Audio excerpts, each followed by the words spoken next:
Very good morning, students. Our next topic is uniqueness of analytic continuation. Theorem is there cannot be more than one continuation of analytic continuation f to z into the same domain. ठीक है, हम मान लेते हैं let f1z be analytic in domain d1. We are to prove that कि इसकी एक ही एनालिटिक कॉन्टिन्यूशन है. हम मान लेंगे कि लेट इट बी इसकी दो एनालिटिक कॉन्टिन्यूशन है और फिर अल्टीमेटली प्रूव कर देंगे कि वो जो दो एनालिटिक कॉन्टिन्यूशन हमने कंसिडर करी थी दैट आर इक्वल. और वो हम इक्वल किससे प्रूव करेंगे? With the help of theorem 9 which was if F of Z is analytic in domain D and if f of z is equal to 0 on an arc inside the domain D, then f of z is 0 for all z belongings to D. Let us start its proof. Let f1z be analytic in domain D1 and let f2z and g2z be two analytic continuation of the same function f1z from domain D1 into domain D2 via D12 क्या है? Which is a common part of D1 and D2. That is D12 is basically D1 intersection D2. हमें क्या show करना है? That we are to show that f2z is equals to g2z for all z belongings to D. ठीक है.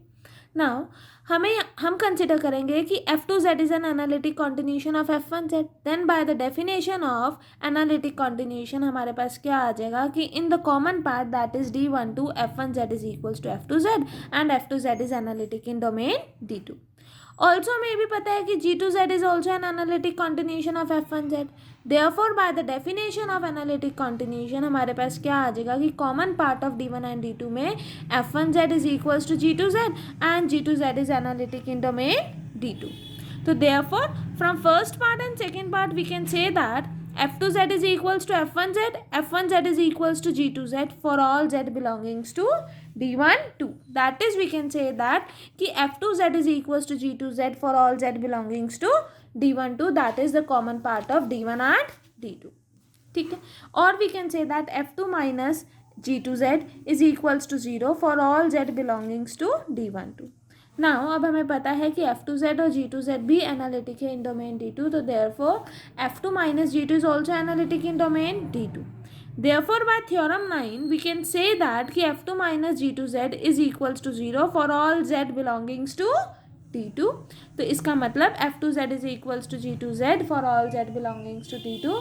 मतलब हमारे पास एक ही एनालिटिक कॉन्टिन्यूशन है function f1z from domain d1 into domain d2 via d12. क्योंकि हमने कंसिडर करी थी दो analytic continuation of f1z that was f2z and g2z. Ultimately हमने दिखा दिया कि f2z और g2z are equal for all z belongings to d2. तो इसका मतलब there is only one and only one analytic continuation of f1z from domain d1 into domain d2 via d12 which is common of both d1 and d2. Is it right, student? Next comes analytic continuation along chain of domains. हम क्या करेंगे इसमें? chain of function elements consider करेंगे and then we will start. Suppose we have a chain of function elements, function element f1 d1, f2 d2, f3 d3, fn dn. जहाँ पर d12 हमने denote करा है d1 intersection d2, d23 हमने क्या है that is common part of d2 and d3 and so on. और इस कॉमन पार्ट पे f1z is equals to f2z for the common part for d1 and d2 that is d12. f2z is equals to f3z for the common part of d2 and d3 that is d23 and so on. तो हम लिख सकते हैं कि fn minus 1z is equals to fnz for all z belongings to dn minus 1 n. यहाँ 2 था तो यहाँ 3, यहाँ 1 तो यहाँ 2. दैट इज यहाँ अगर n है तो उससे एक कम यहाँ पर.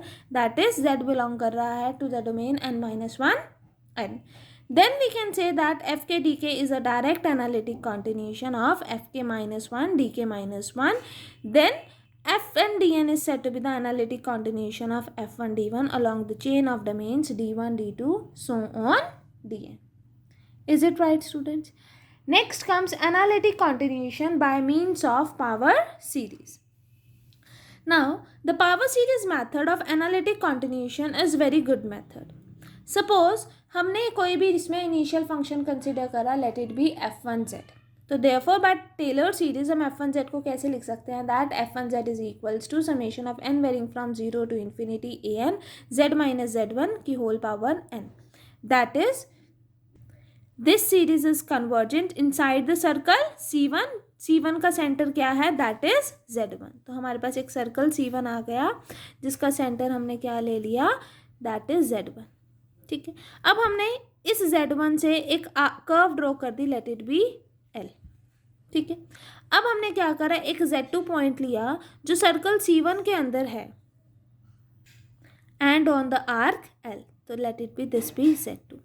अब इस z2 को कंसीडर करके एज अ सेंटर कंसीडर करके हमने एक और सर्कल ड्रॉ करा, दैट इज c2, और उसके कॉरेस्पॉन्डिंगली हमने फंक्शन लिखा that is f2z which can be written as summation of n varying from 0 to infinity bn z minus z2 की होल पावर n, जहाँ पर bn की वैल्यू क्या होगी, that is f2 nth derivative of f2 z1 divided by n factorial. ठीक है, फिर हमने एक पॉइंट z3 कंसिडर करेंगे inside the circle c2 such that इसको सेंटर कंसिडर करके हम एक और circle that is c3 draw कर देंगे एंड सो ऑन. ठीक है, तो यहाँ पर हम इसमें analytic continuation by power series में हम ऐसे करेंगे. Now let us discuss. The series is convergent inside the circle c1 defined by mod of z minus z1 is equals to r1 which is equals to limit of n approaches to infinity mod of an की power 1 by n. Now we draw a curve L from Z1 and perform the analytic continuation along this path. अब हमने analytic continuation इस path के along perform करी. ठीक है, take a point Z2. आपने कोई भी point Z2 लिया L में such that कि Z2 C1 में lie कर रहा है. With the help of equation 1 we can find f1 Z2, f1 dash Z2 and nth derivative of function f1 z2 by repeated differentiation. अब हमने f2z consider करा which is of the form summation of n varying from 0 to infinity bn z minus z2 की whole power n, जहाँ पर bn क्या है, nth derivative of function f2 z2 divided by n factorial. Same as it is ये जो power series है this is convergent inside the circle c2 defined by mod of z minus z2 is equals to r2 which is equals to limit of n approaches to infinity mod of bn की whole power 1 by n. Obviously by the definition इस common part में f1z और f2z equal होंगे. ठीक है, और हमें ये भी पता है कि f2z is analytic. ठीक है, तो वही हम कहेंगे that also f1z is equals to f2z for all z belongings to the common part of c1 and c2. आप उसको नेम दे सकते हो via c12.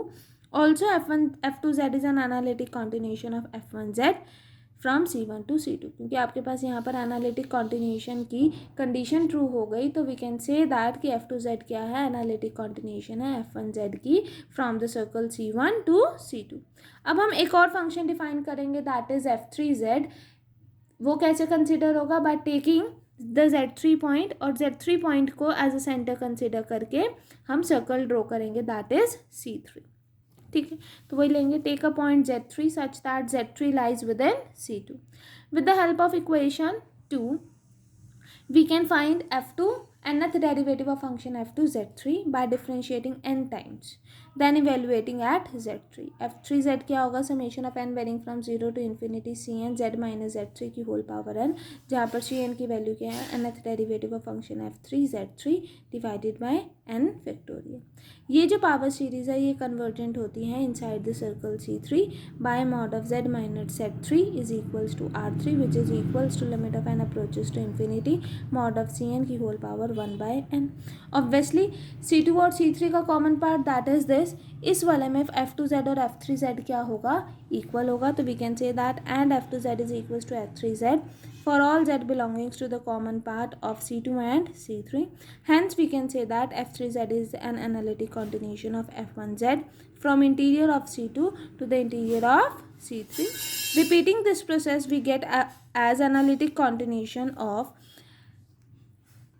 different power series analytic in their respective domains that is d1 d2 so on. यहाँ पर d1 d2 d3 are respectively the interiors of c1 c2 and c3.